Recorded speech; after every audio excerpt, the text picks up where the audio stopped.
الحمد لله وكفى وسلام على عباده الذين اصطفى أما بعد فأعوذ بالله من الشيطان الرجيم بسم الله الرحمن الرحيم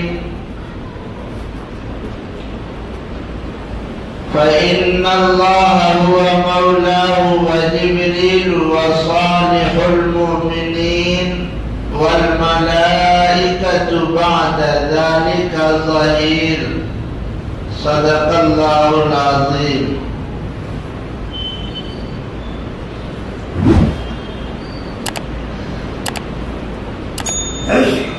قدم قدم پہ برکتیں، نفس نفس پہ رحمتیں. قدم قدم پہ برکتیں، نفس نفس پہ رحمتیں. جہاں جہاں سے وہ شفیع آسیاں گزر گیا، جہاں گزر نہیں ہوا وہاں ہے رات آج تک. وہیں وہیں سحر ہوئی جہاں جہاں گزر گیا.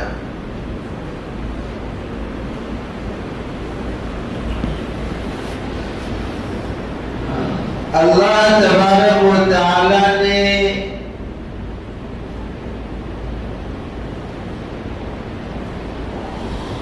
مکہ المکرمہ کے اندر حضرت اسماعیل علیہ السلام کو بسایا. حضرت ابراہیم و اسماعیل علیہ السلام کے ذریعے سے اپنے گھر کی تعمیر کروائی.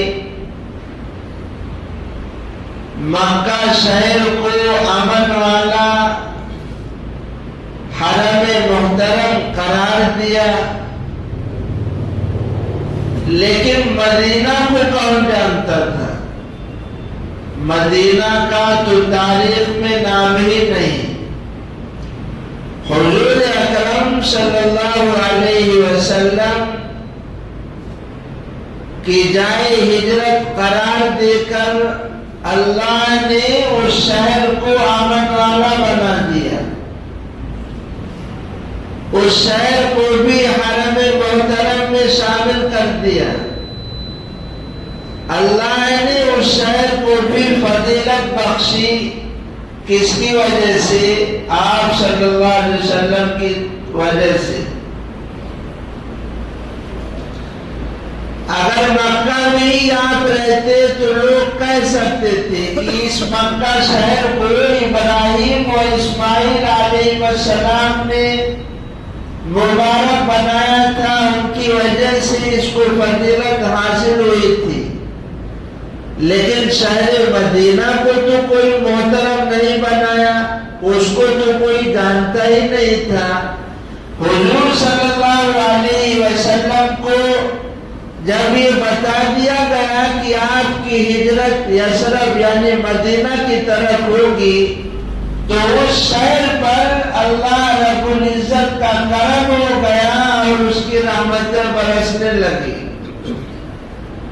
اور جیسے مکہ کے اندر دجال کا دخول نہیں ہوگا، ایسے ہی مدینہ المنورہ کے اندر بھی دجال داخل نہیں ہو سکتا. اللہ تعالیٰ نے مدینہ منورہ کو فضیلت بخشی ہے کہ مدینہ المنورہ اپنے اندر سے میل اور کچیل کو نکال کر باہر کر دیتا ہے. اسی لیے جب دجال آئے گا تو اس کی ایک آواز پر کثیر تعداد میں مدینہ المنورہ سے جو میل کچیل اور گندے لوگ رہ رہے ہوں گے اس کی آواز پر نکل کر باہر ہو جائیں گے. حضور اکرم صلی اللہ علیہ وسلم کہ اس شہر میں اللہ نے جنت بھی رکھی ہے. حضور صلی اللہ علیہ وسلم کے اس شہر میں خود آپ کا جسد اطہر موجود ہے، جس کا مقام اور مرتبہ تمام چیزوں سے افضل ہے۔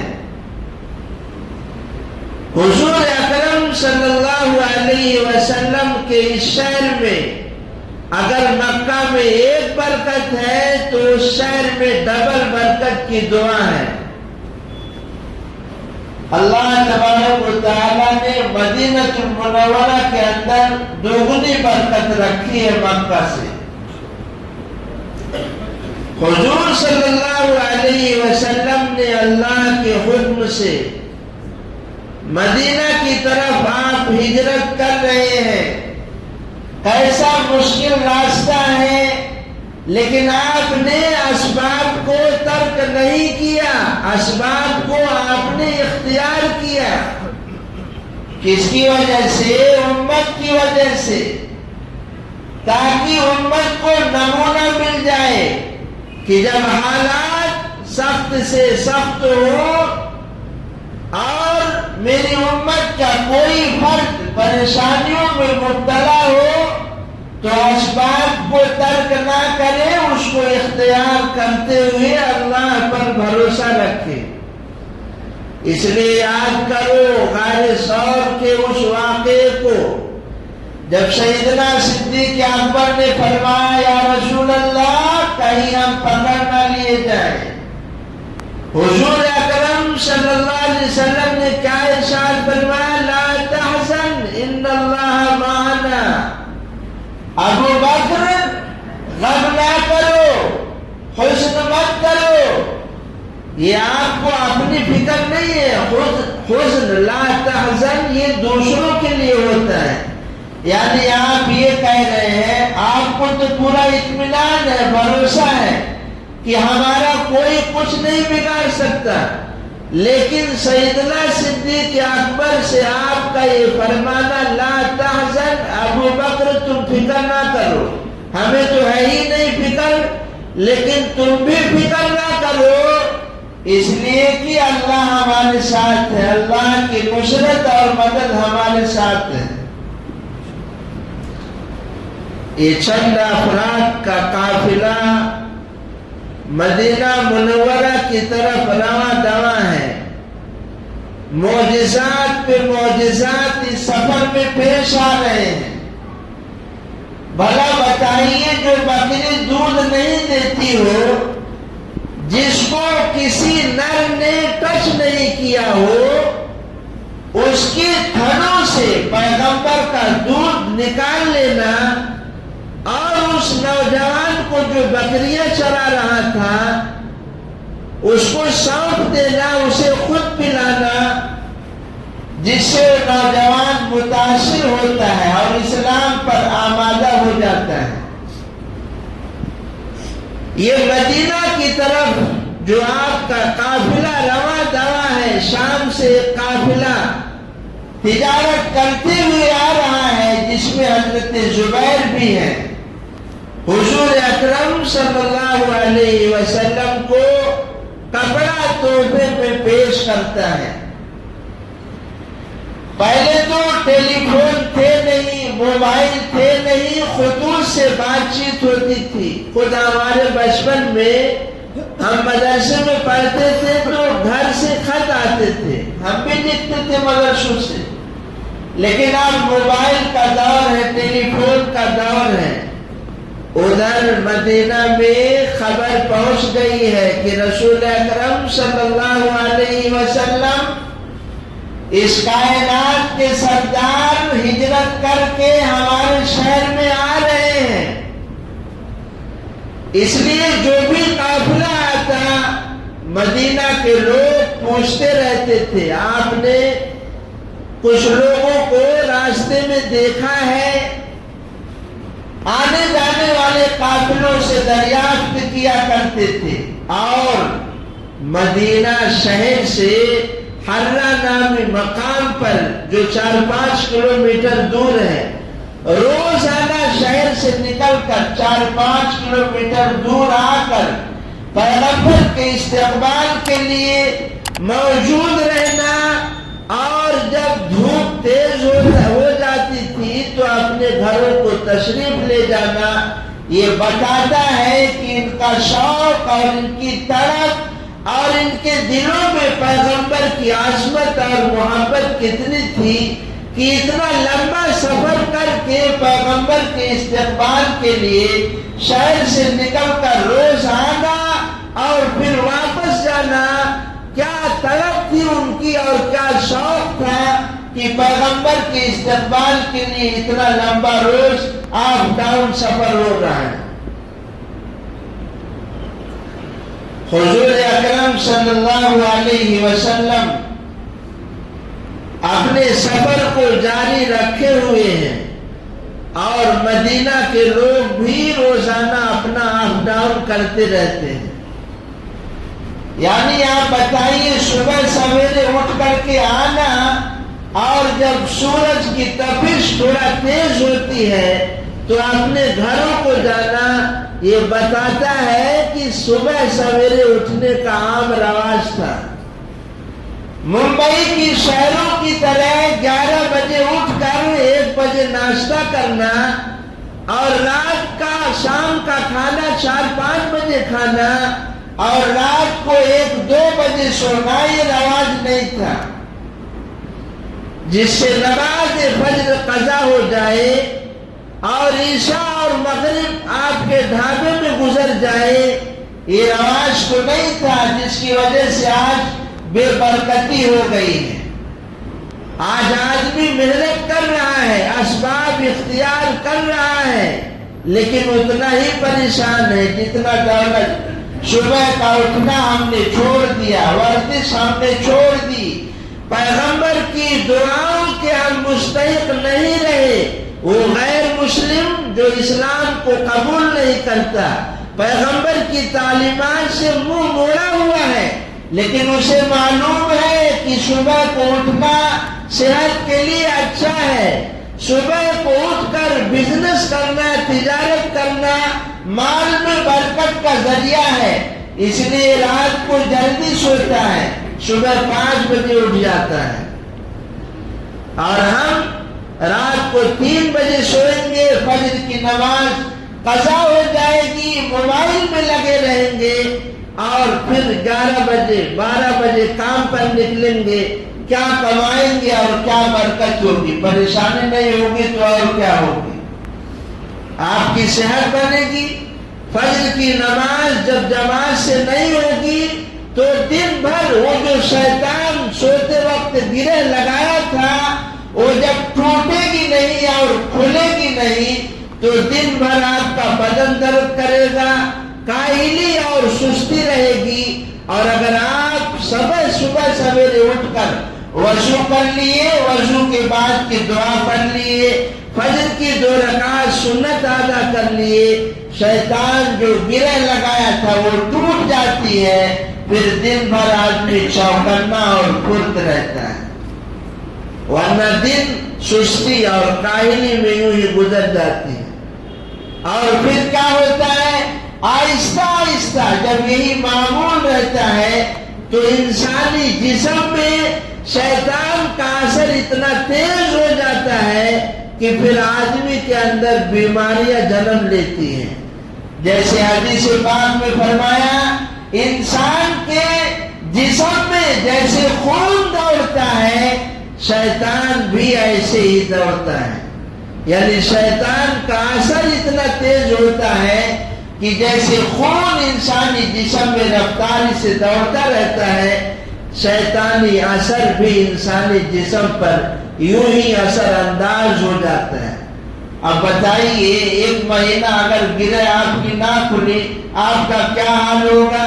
پھر کبھی سر میں درد، پھر کوئی بیماری، یہی سب تو ہو رہا آج کل۔ اگر آپ سویرے اٹھے، ایک نسخہ یہ بھی ہے عملیات کے لائن کا ایک نسخہ یہ بھی ہے، اگر آپ کے اوپر جادو کرتب نظر ہے، آپ کوئی وظیفہ نہ کریے، صرف صبح اٹھیے، غسل کریے، فجر کی نماز پڑھیے، انشاءاللہ جادو خود بخود باطل ہو جائے گا اللہ کے فضل سے، ساری نظر آپ کی ختم ہو جائے گی۔ روز غسل کریے اور نماز پڑھیے، آپ کر لیجئے، آپ دیکھیے اس کا فائدہ۔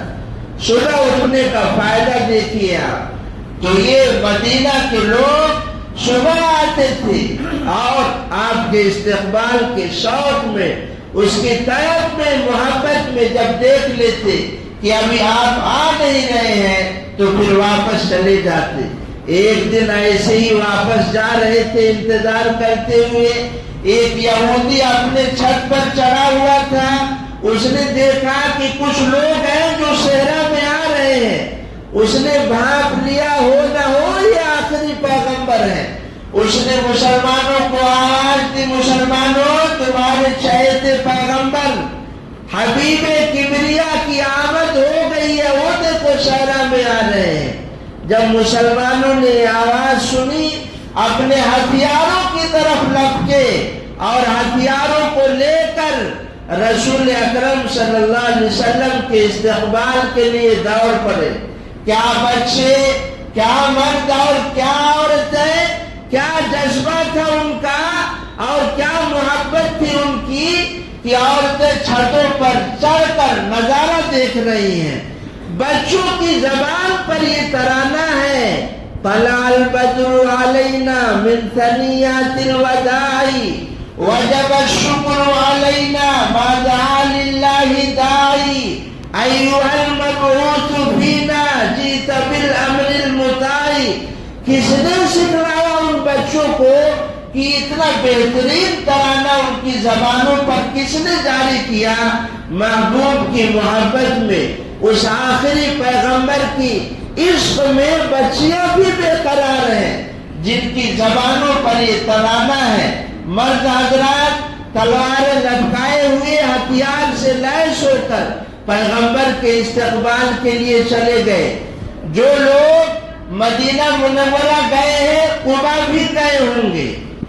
آپ مسجد نبوی کے جو سامنے روڈ ہے، کونے پہ ٹیکسی وغیرہ کھڑی رہتی ہے، آپ بھاڑے سے لیجیے، وہ پورا آپ کو گھمائیں گے۔ ہم بھی گئے ہیں تو مسجد قبا، جبل احد وغیرہ آپ کو سب دکھائیں گے لوگ۔ تو مسجد قبا جہاں ہے، یہ بستی پہلے مدینہ شہر سے باہر تھی جس وقت حضور صلی اللہ علیہ وسلم نے ہجرت فرمائی، مگر اب یہ سارا کہاں شامل ہو گیا ہے؟ مدینہ شہر میں شامل ہو گیا، مگر اس وقت باہر تھا۔ حضور صلی اللہ علیہ وسلم اونٹنی پر سوار ہے، پیچھے سیدنا صدیق اکبر ہے۔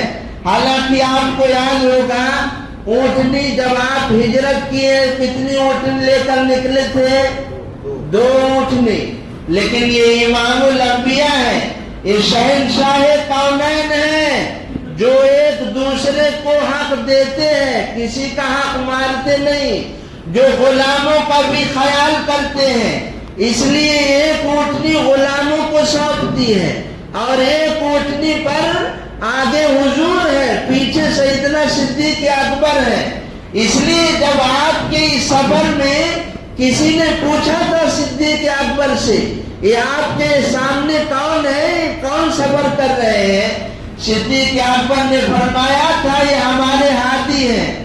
حالانکہ ہادی یعنی رہبر، راستہ دکھانے والے، سامنے والے کا مقصد یہ تھا کہ یہ آپ کے کون ہے؟ صدیق اکبر نے توریہ اختیار کیا، جھوٹ نہیں بولا، یعنی یہ ہمارے جنت کا راستہ دکھانے والے ہیں۔ صدیق اکبر کے اس واقعے نے مسلمانوں کو یہ پیغام دے دیا کہ جب ایسی مجبوری میں سیدنا صدیق اکبر نے جھوٹ نہیں بولا، آج چھوٹی چھوٹی مجبوری لے کر مسلمان سہارا لیتا ہے اور کہتا ہے مجبوری تھی اس لیے جھوٹ بول دی۔ حالانکہ یہ سفر کتنا پرخطر ہے، لیکن صدیق اکبر کی زبان سے جھوٹ نہیں نکلا۔ آپ نے کہا یہ میرے رہبر ہیں، یہ میرے ہادی ہیں۔ بہرحال اس قبا کی بستی میں پیچھے صدیق اکبر، آگے حضور اکرم صلی اللہ علیہ وسلم۔ آپ کو یہ بھی معلوم ہونا چاہیے اس شہر کے اندر مدینہ منورہ میں 4 قبائل تھے۔ کتنے؟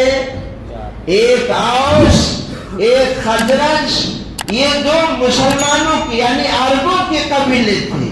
اور دو قبیلے تھے یہودیوں کے، بنو نذیر اور بنو قریظہ۔ یہ دو قبیلے کس کے تھے؟ یاد کرو، جب ایک بادشاہ نے یمن سے، جس کی حکومت دنیا کے مختلف حصوں میں بٹی ہوئی تھی، یہاں تک کہ اس کی سلطنت کا اثر و رسوخ افریقہ تک پہنچا ہوا تھا، اس یمن کے بادشاہ نے اپنی حکومت کے اندر جب دورہ کیا تو مدینہ منورہ کے راستے سے جب اس کا گزر ہوا تو توریت کے اندر پچھلی کتابوں میں لکھا ہوا تھا کہ پیغمبر کی ہجرت اور آپ کی آمد اس شہر میں ہوگی جہاں کثرت سے کھجوروں کے باغات ہوں گے۔ اس لیے پیغمبر کو بھی خواب میں بتایا گیا تھا کہ آپ کی جائے ہجرت کھجوروں کے باغات کے ایریے میں ہوگی۔ اس بادشاہ کے ساتھ 400 یہودی یعنی تورات کے علماء بھی سفر پر روانہ ہوئے ہیں۔ اس یثرب کی بستی سے جب گزر ہوتا ہے تو ان علماء نے بادشاہ کو یہ پیغام بھجوایا، ہو نہ ہو آخری پیغمبر کی آمد اس شہر میں ہو، اس لیے کہ جو آثار ہے اور قرائن ہے پچھلے کتابوں میں جس سے یہ لگتا ہے کہ آپ کی آمد یہی ہوگی۔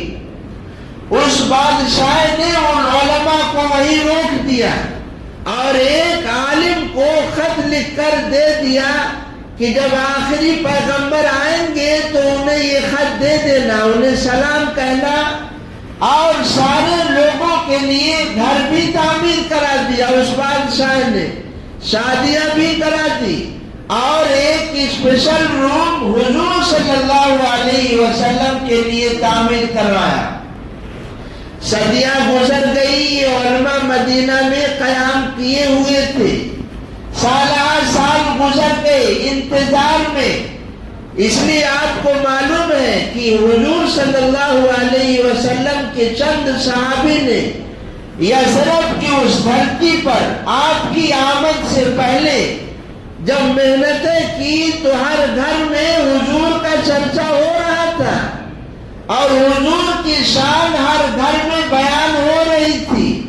آپ کے شوق میں اور آپ کی محبت میں لوگ تڑپ رہے تھے۔ اس یثرب یعنی مدینہ کی دھرتی پر اس بادشاہ نے علماء کو کہا تم یہی ٹھہرو پیغمبر کے استقبال کے لیے، آج وہ دن آ گیا ہے۔ اوس اور خزرج یمن کے ہی رہنے والے تھے، بنو نذیر اور بنو قریظہ یہ دو یہودی جو قبائل ہیں، یہ شام سے دنیا کے مختلف حصوں سے آ کر وہاں پر مقیم ہو گئے تھے۔ جیسے فلسطین کی سرزمین پر غاصبانہ قبضہ کر کے اسرائیل مقیم ہو گیا ہے، زمین فلسطینیوں کی ہے لیکن غاصبانہ قبضہ کر کے جو کچھ ہو رہا ہے دنیا دیکھ رہی ہے۔ اس سرزمین پر بھی لوگ آ کر آباد ہو گئے، مگر یہودیوں کی جو سازشی فطرت ہے اور جو ان کی چال ہے، حضور کی آمد سے پہلے یہاں پر لڑائیاں سالہ سال سے چل رہی تھی۔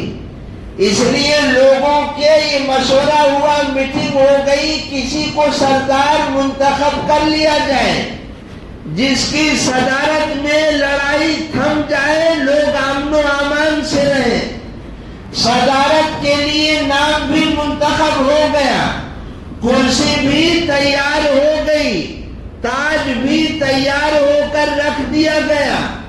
معلوم ہوا تاج جس شخص کے سر پر رکھا جائے گا اس کا نام وہ ہوگا جسے بعد میں منافقوں کا سردار کہا جائے گا، جس کا نام ہے عبداللہ بن ابی، یہ رئیس المنافقین ہے۔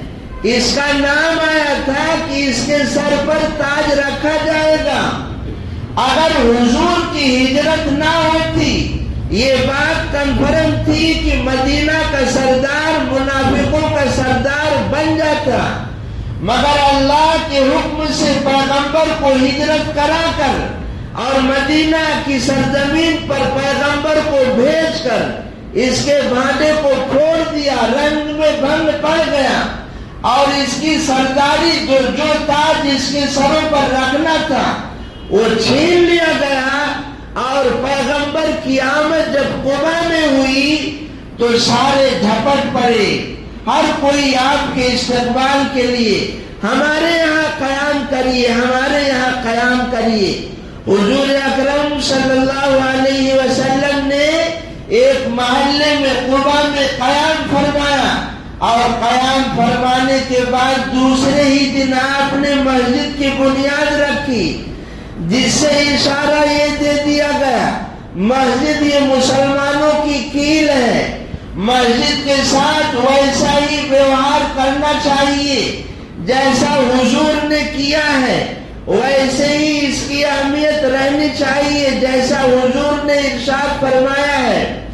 پیغمبر نے اشارہ دے دیا مسلمان جہاں کہیں بھی ہو مسجدوں سے اس کا تعلق جڑا رہے، اس لیے تو حدیث پاک میں فرمایا حضور صلی اللہ علیہ وسلم نے کل قیامت کے دن اللہ ارشاد فرمائیں گے کہاں ہے میرے پڑوسی؟ فرشتے عرض کریں گے اے اللہ آپ کے پڑوسی کون ہو سکتا ہے؟ آپ کی عزت اور جلالت کی شان تو بڑی اعلیٰ ہے، بھلا آپ کا پڑوسی کوئی ہو سکتا ہے؟ اللہ تعالیٰ فرمائیں گے اين عمار المساجد، مساجد سے محبت کرنے والے، مساجد سے تعلق رکھنے والے، مسجدوں کو آباد کرنے والے، اور وہ لوگ جن کا دل مسجدوں میں اٹکا رہتا ہے، کہاں ہیں وہ لوگ؟ یہ ہمارے پڑوسی ہیں۔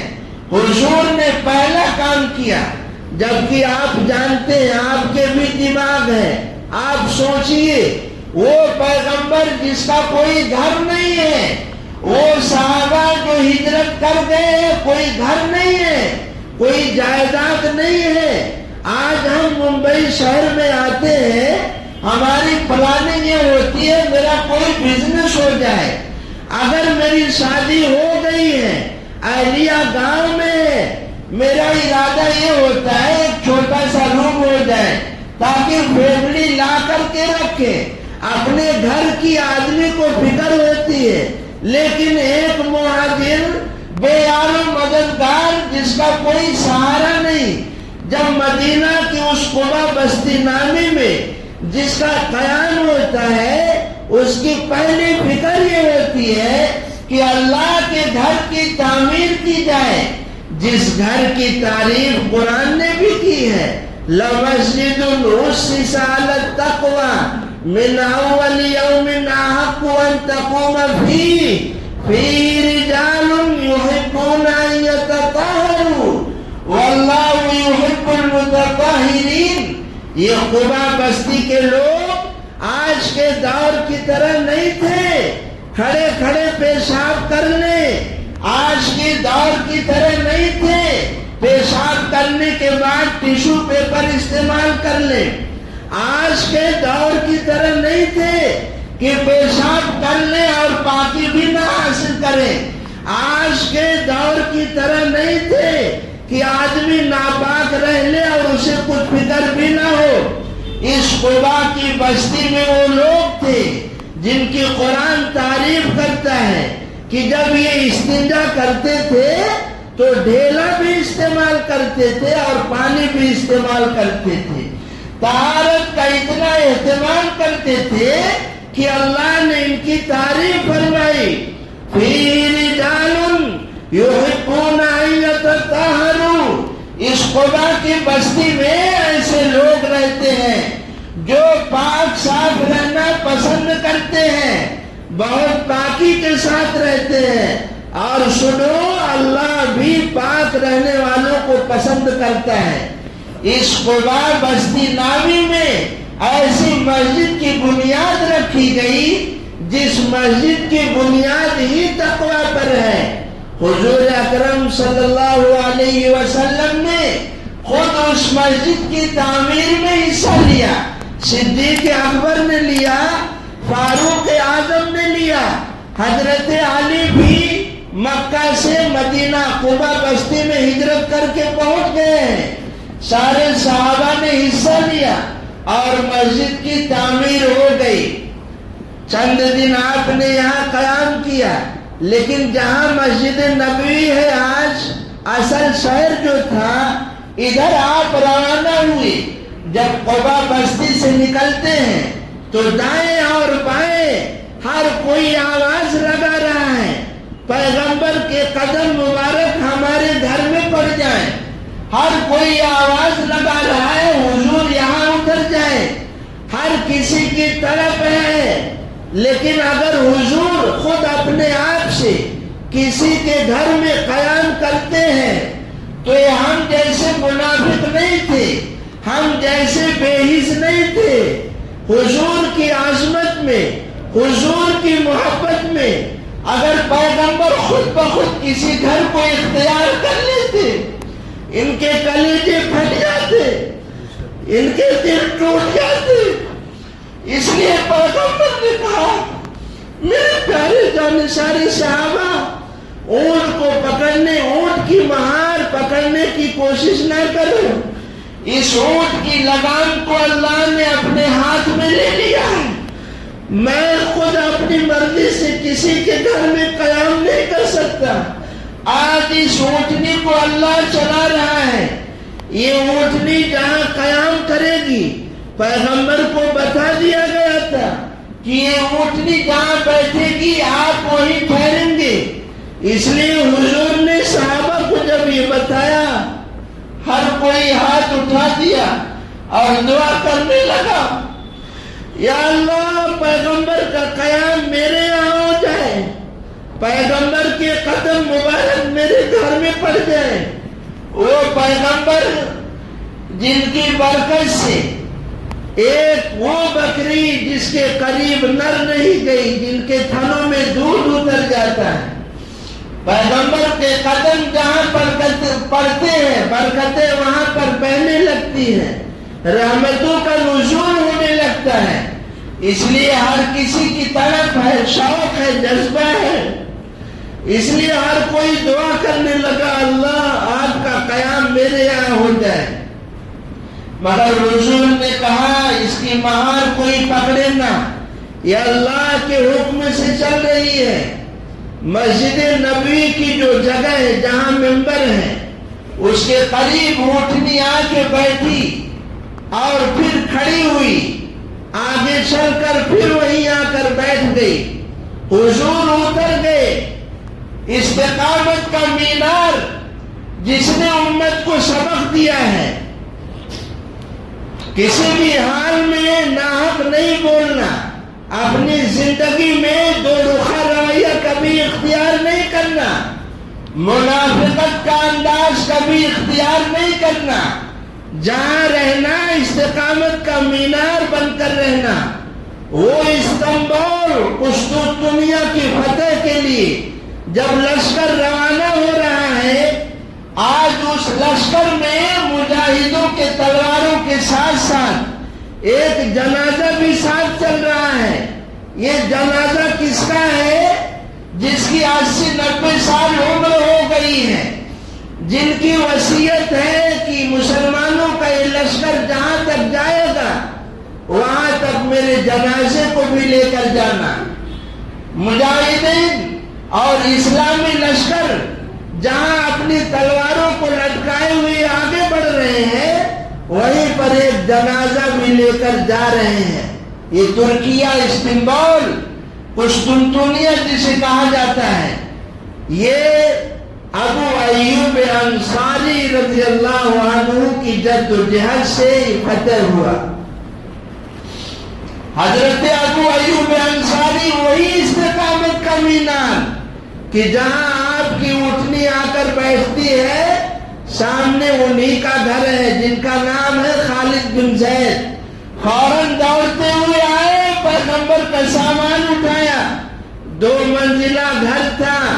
حضور سے کہا کہ آپ اوپر چلے جائیں، مبادا اگر ہم اوپر رہے اور آپ نیچے رہے تو آپ کے سروں پر، آپ کے جسموں پر، چھت کے اوپر سے ہمارے قدم پڑے، یہ ہمیں گوارا نہیں ہے۔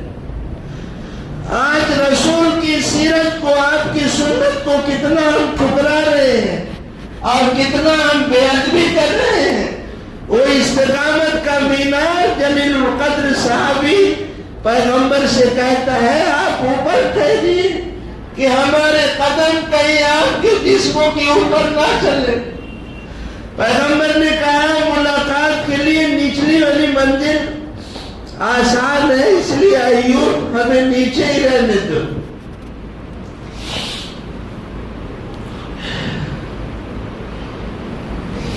آگے کی بات انشاءاللہ آئندہ وما علینا الا